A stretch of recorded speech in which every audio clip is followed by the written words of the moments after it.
Hello, everyone, and welcome to the 10th day of Elfmas. We're almost to the end.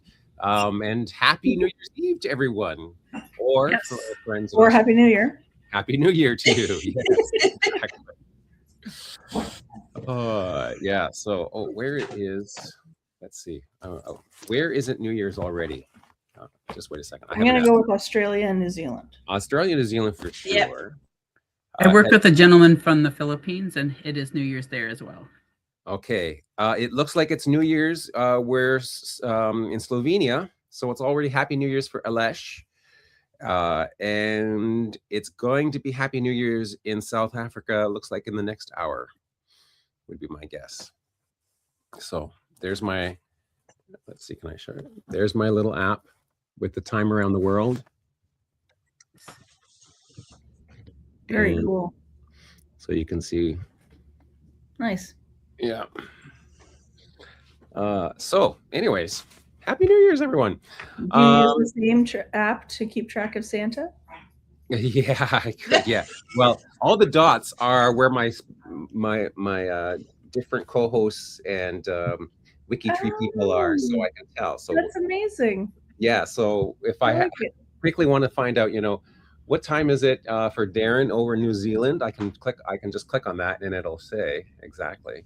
It's 6:02 a.m. And for our friends in Australia, they're 4:02 a.m. or Western Australia, Perth, 1 a.m. Oh no, I was wrong. It's just dark. It's nighttime in Slovenia, but it's not New Year's yet. That's still pretty cool. Yeah, so I was rushing it. Islamabad is 10 p.m. So it looks like it's just Australia, New Zealand, and I guess Japan as well, and probably China. Anyways, doesn't matter. Because we have Elf Donna here to tell us how she's done on the wish that she was solving. And so Donna, tell us about what was the wish and what would you like to share about that? I imagine you're going to share your screen at some point too. Yes, I need to do that now. Let me figure that out here. Share screen. Okay. And then I have to get which window. Let's see. Entire screen and. While we're waiting for this, it looks like at least someone watches our show. And I just saw that. That's awesome. Yes. Good job, Hillary. That's good. Yes. That's amazing. Yeah.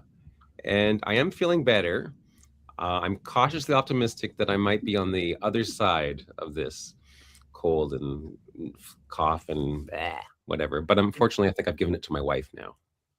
It is the season for all of that fun stuff, isn't it? Yeah, it is. Can you see my screen? We can now. Oh, perfect. Okay. So I took on solving the mystery of Jacob Hine Sr. and his wife or wives. The wish was added to Jacob Hine Jr. because he was unsure of the so he put it on the son because he was unsure of the father. So Gary writes that the father of Jacob Hine, hold on, trying to navigate on my screens. Yeah. The father of Jacob Hine, which should be the first husband of Elizabeth Goulden, died before the birth of his son, but he couldn't find sources.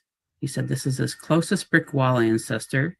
My mother did considerable research before she passed away, and they can trace the Gilden line back to the 17th century in St. Gallen or Gallen. But sources for the father, Jacob Hine, who was reported as her husband, have eluded them."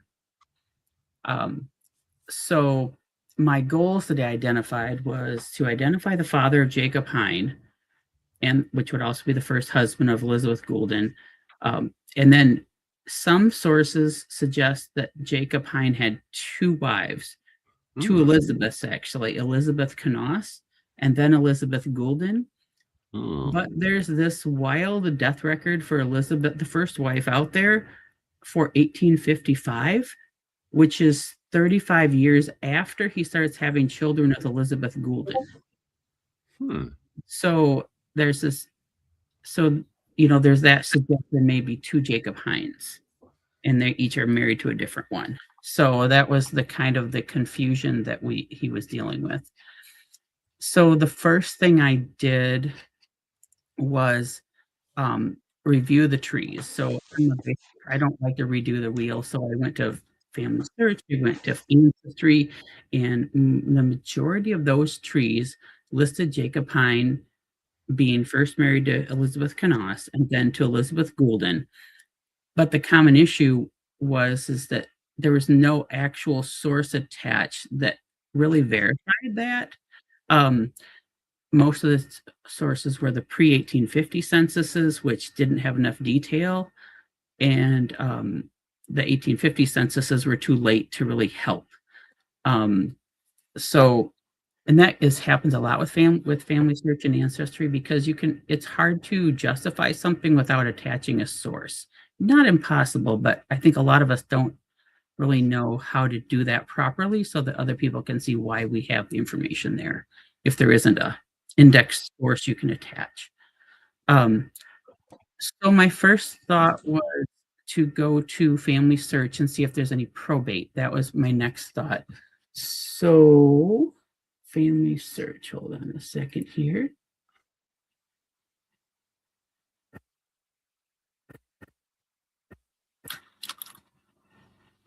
So they are in Berks County, Pennsylvania, which I found out I would love to have my relatives have them passed in.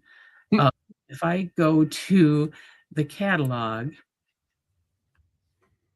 because I wanted to see if there was anything.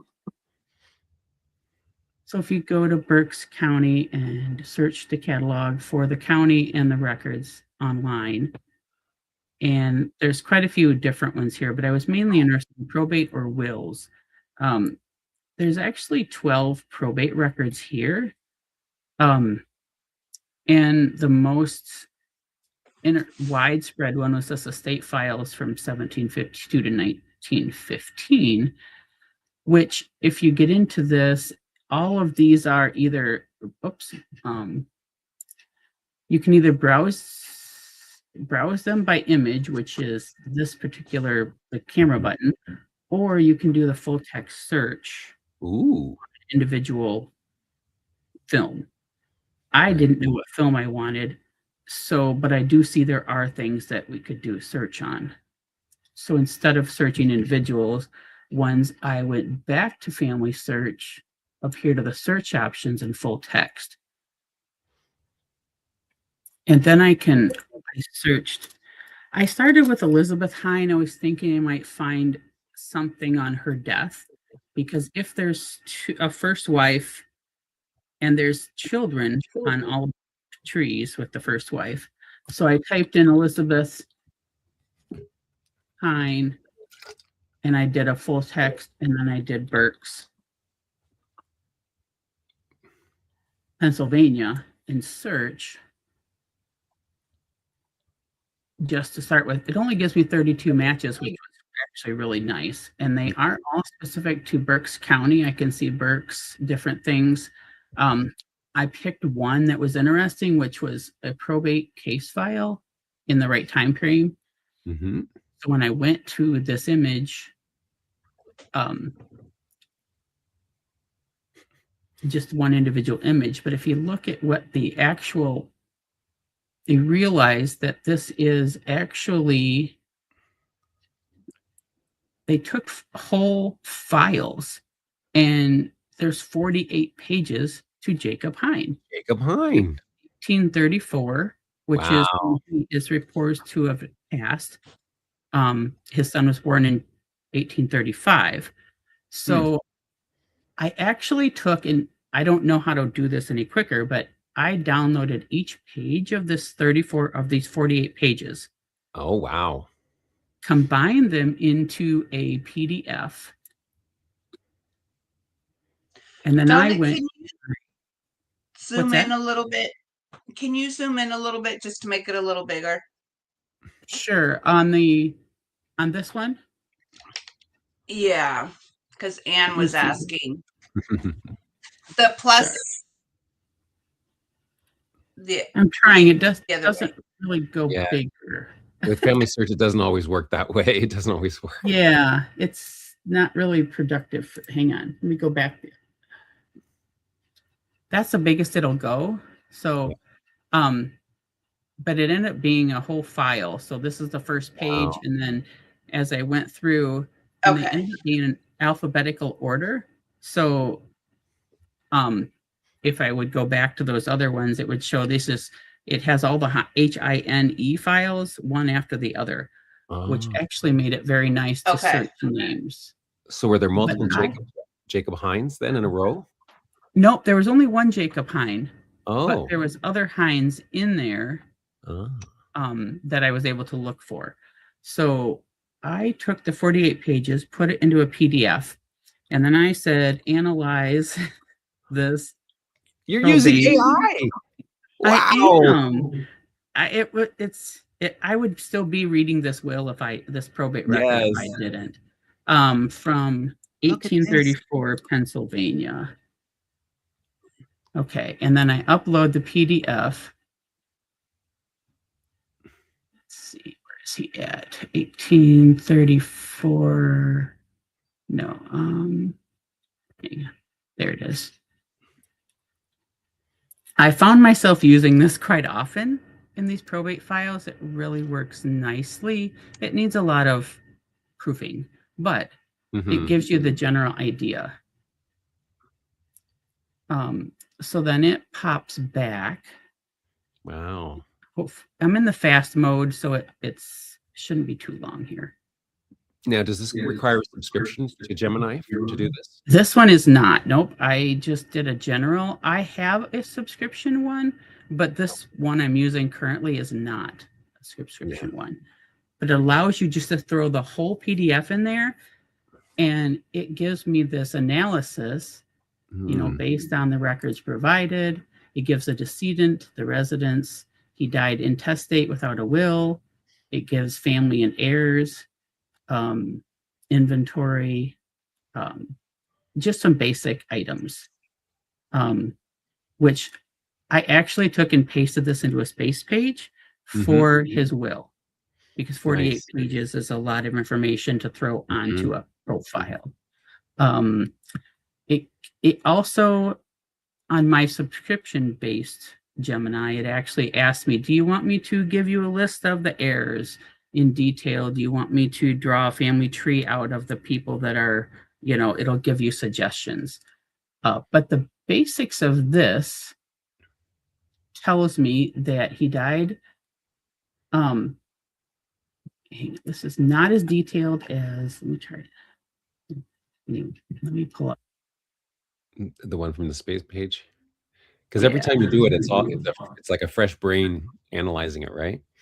Yes, it is. They say that you ask it a question 4 times, you're going to get 4 answers from the same one.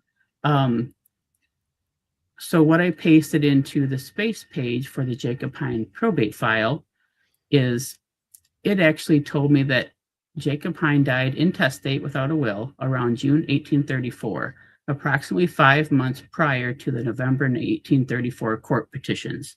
So it actually gives me an approximate death date to go with Jacob Hine. So now later on in the file, when it goes to the heirs, it lists, let me go to back to here. So basically, this told me, it confirms the father of Jacob, Daniel Hine, because it clearly states 10 children, and the bottom one says Jacob, a posthumous child. Born after he died. Yeah. Right. So I think other people have found these records, but they're not indexed, and so they're not easily attached to these trees, nor can you really put an explanation like this like you can in WikiTree. So it was unclear as to where they were getting their information from. So this proves the father of Jacob Jr., or the youngest child, and it gives the other 9 children. The oldest child, Charles, is actually old enough that he is a co-administrator with the widow, because they are from that first wife, And which that's you can't tell. the golden wife, right? Kanas was the first Okay, wife that okay. is right, because Gulden. So Mhm. the time frame is that Jacob supposedly married Kanas in 1805, Mhm. had obviously 7 children. Then he took up. She disappears after the 1820 census, and then he marries Elizabeth Gilden, and they have 2 children. Mhm. Then he dies, and she has the last child. So there's Mhm. 10 altogether. But Jacob, since he's the natural father of all the kids, it really doesn't specify anything about the first wife, or if there was a first wife, or if they were the same person. So this only entered issue number 1, Mhm. that he is definitely Jacob Hine's father. So for the second issue, which was, is there 2 Elizabeths? I looked for other probates, because once I realized these were in a file folder format and they were in alphabetical order, I thought, well, let me look up Kanas family. Maybe I can get some sort of reference as to when she passed. So I found Henry Kanas, which is her father. So this is Elizabeth. Oops, hang on. Ooh, that's kind Go of back. Can't. Okay. Oh, I see. Yeah. Okay. So he died in 1817. His estate was valued at $20,000 That'd in have been a lot. 1817, Yeah. which is approximately $500,000 today. And with federal land only being around $2 an acre, he could have purchased around $10,000 worth of real estate, 10,000 acres. Mhm. So this likely placed the family in a very high tier of regional wealth, which I think helps, because a lot of the family members have probates, because a lot of money was left down to them when he passed in 1817. So his really didn't tell me anything, other than it did confirm that this Elizabeth Kanas was married to a Jacob Hine. The next one I found was Jacob Kanas, which was Elizabeth Kanas's brother.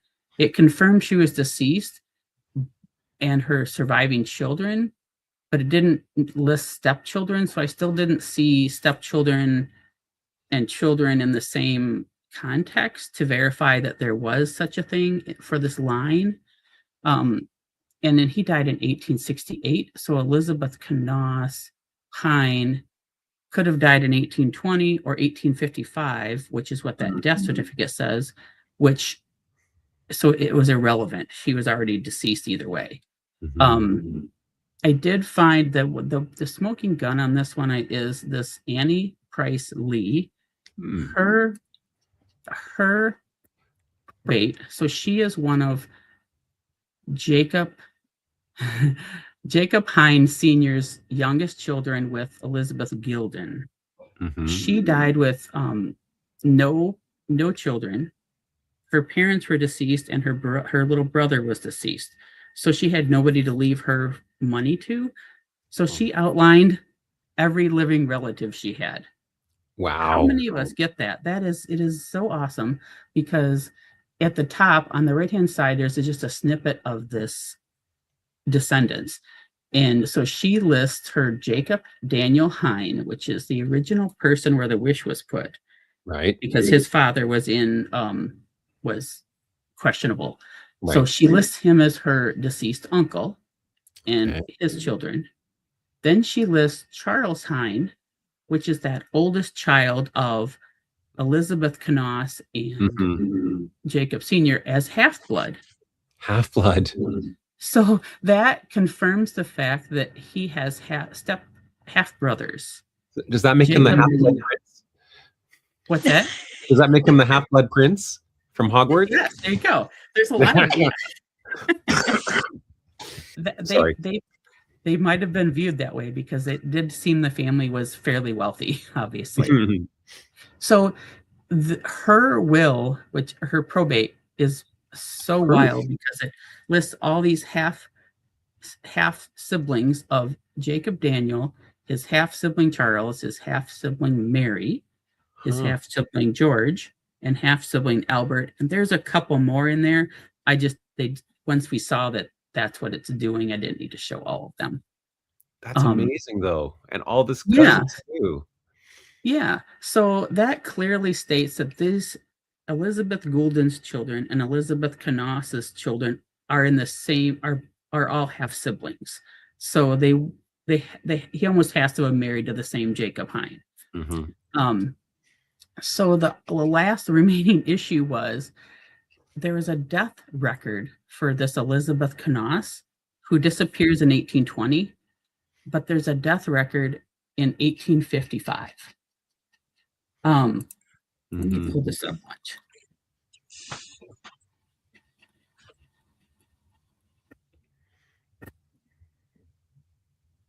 Let's see here. I'm looking for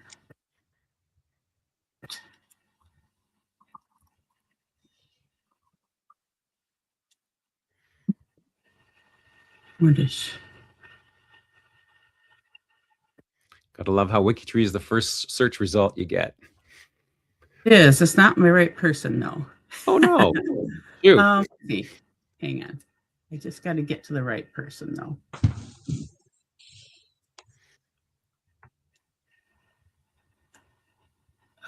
This guy. Okay. So if I go to Jacob, and I have listed the fathers now and all of his 9 siblings. Mm-hmm. They were not attached to his tree previously, but I have attached those. Nice. So if I go to Jacob, and I also like to, on the censuses, in order to figure out when people disappear, I tend to put a table and put down who I feel the person is. So there's 2 white males under age 10. I feel like one of those is Charles, age 4. I wasn't exactly sure who the other one was. It could be a sibling that didn't make it. But it helps me figure out where people disappeared. And that I added that to the father's profile. Elizabeth Knoss. Okay. So when did they start actually listing all the names then in the censuses in the US? Not until 1850. So so which doesn't help this first Elizabeth because she disappears. She's here with the family in 1810 with children. She's here in 1820, but then by 1830, like the other Elizabeth is 12 years younger, so it's an obvious difference. There's no old enough females to be the first Elizabeth. So barring errors, it looks like she disappears shortly after 1820 because he has a child in 1821 or 2 with the next Elizabeth. So yeah, 1850 census is the first one that gives details, but it really didn't help us. It was too late. And unless she was the householder, she wouldn't be named explicitly, right? Well, 1850. 1850 they would be, but not 1840 or 1830. So if you look at here, for Elizabeth Hine, there is a death. This is our Elizabeth Knoss Hine with a spouse, Jacob.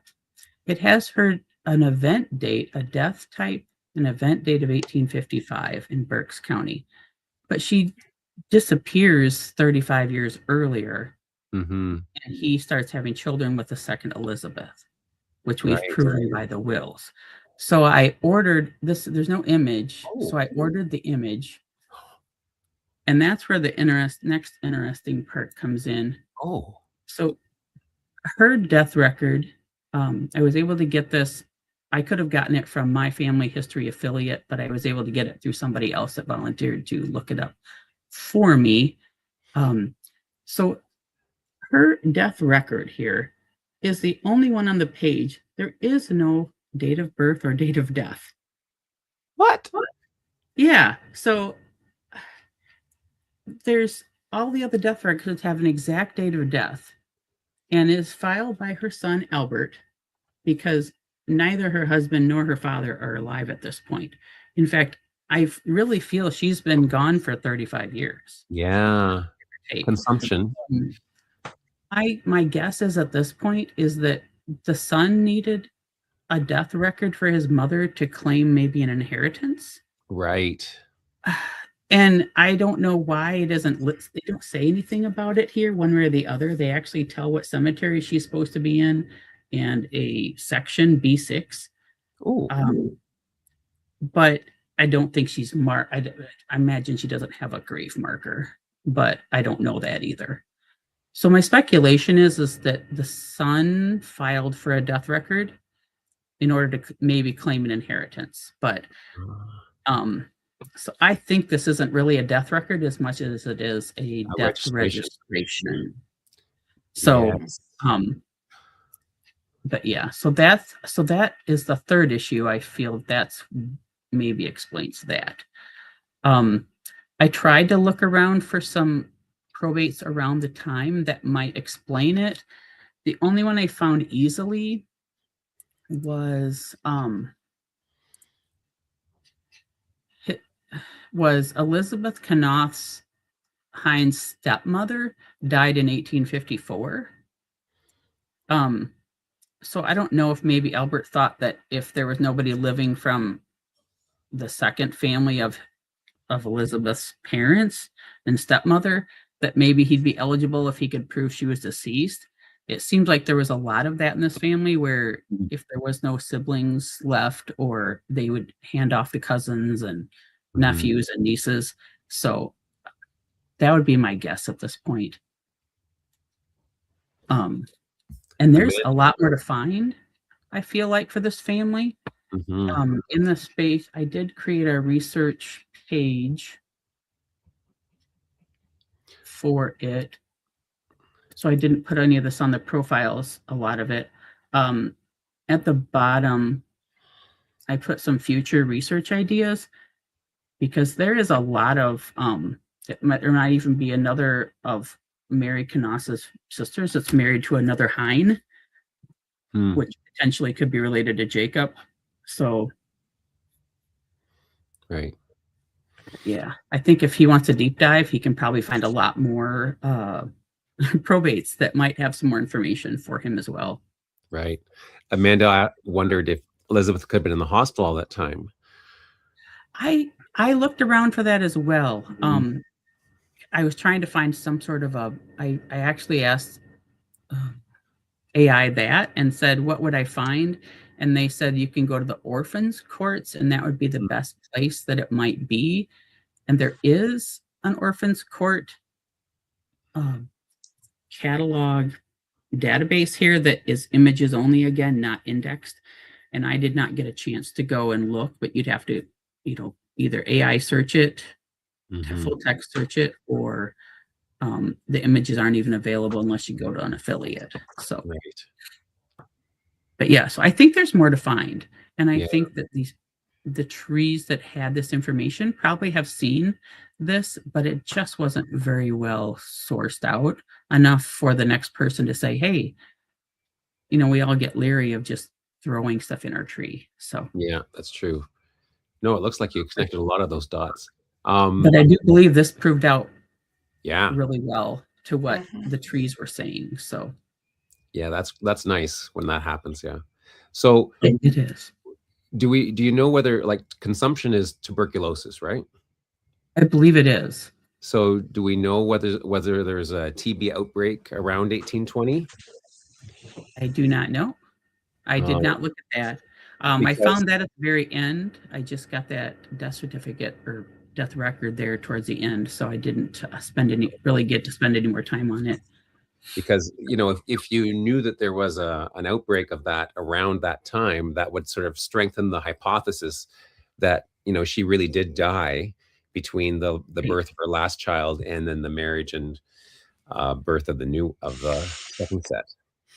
Right. No, that's a good point. Very good point. Using the context of a current events to see if it pushes it in one favor or the other. So now I have a counter example that could explain, if she really did die in 1854.